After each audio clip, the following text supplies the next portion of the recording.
So, have you ever heard of a sports team that, on paper, did almost everything right? They made the playoffs year after year, and then they just, poof, vanished? Well, that is the incredible story of the Atlanta Flames. It's a fascinating and, honestly, a bit of a cautionary tale about a team that burned really bright, but for way too short a time. Yeah, it's the big question here, right? How in the world does a professional sports team in a huge American city, a team that was consistently good, just get wiped off the map? To figure that out, we have to go all the way back to the beginning. Because here's the thing, the Atlanta Flames were never really supposed to exist. Their creation wasn't part of some grand vision for hockey in the South. No, the entire franchise was basically a strategic move in a bitter corporate war. Okay, so picture this. In the early 70s, you had the old guard, the established NHL. And then, this new league, the World Hockey Association, or WHA, comes along. The WHA was a total disruptor. They were trying to poach the NHL star players and set up shop in cities the NHL considered its own turf. So, the NHL had to get defensive and fast. And that defense looked a lot like this. The NHL basically launched a preemptive strike. They saw the WHA eyeing Atlanta's shiny new arena, the Omni Coliseum. So they swooped in and awarded Atlanta a franchise for $6 million, purely to block the competition. The team wasn't born from fan demand. It was born from a business battle. And you got to admit, to connect with their new city, the owners picked a pretty intense name. They called them the Flames, a direct, no-holds-barred reference to the burning of Atlanta during the Civil War.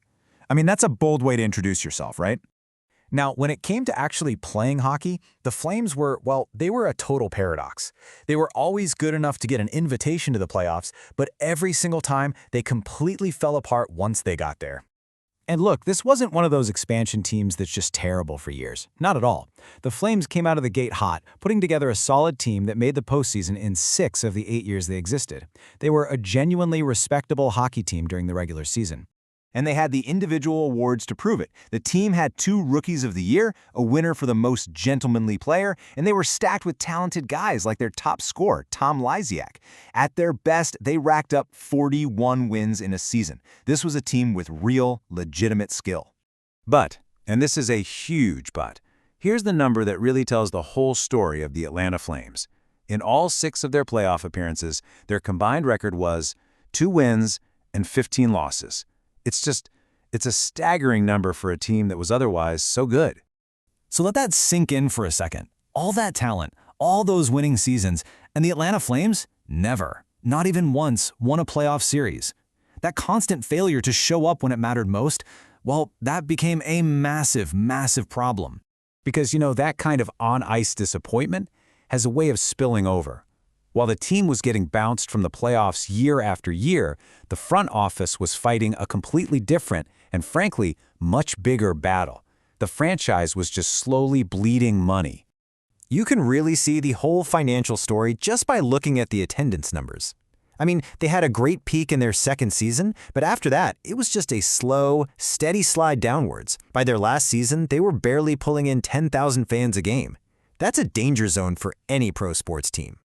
At the end of the day, all those regular season wins just couldn't make up for the playoff flops. Fans got tired of the same old story, and when interest starts to cool off like that, the financial losses just start piling up, higher and higher. A huge piece of the puzzle was the arena itself. Their own general manager, Fletcher, had this absolutely brutal quote about it, saying it was out of date when it opened. And why? Because it was built without any luxury suites. Those corporate boxes that bring in huge money for teams. Without that revenue stream, the Flames were fighting with one hand tied behind their back. So you add it all up, the dwindling crowds, the outdated arena, and you get this staggering number. The owner, Tom Cousins, claimed he lost $12 million in just 8 years. That's $1.5 million down the drain every single season. No business can survive that kind of bleeding forever. So, with that much money flying out the door and fan interest cratering, you know what's coming next, right? The end came, and boy did it come fast. Just look at how quickly this all went down. Their last game, which fittingly was another playoff loss, was on April 12th. Just 4 days later, the for sale sign officially went up, and a little over a month after that, they were gone, sold to a group from Calgary. Just like that. And here is the final Kind of crazy twist in this whole thing. The team sold for $16 million, which at the time was a record for an NHL franchise. So what does that tell you? It proves the team was seen as valuable, just not viable in Atlanta. But the story doesn't just end with a moving truck heading north. Oh no.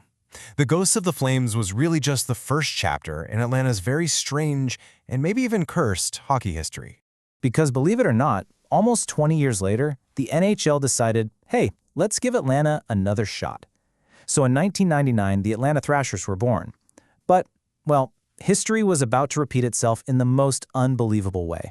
Yep, after just over a decade of facing a lot of the same problems, trouble with attendance, ownership issues, the Thrashers also packed their bags and moved to Canada, becoming the new Winnipeg Jets.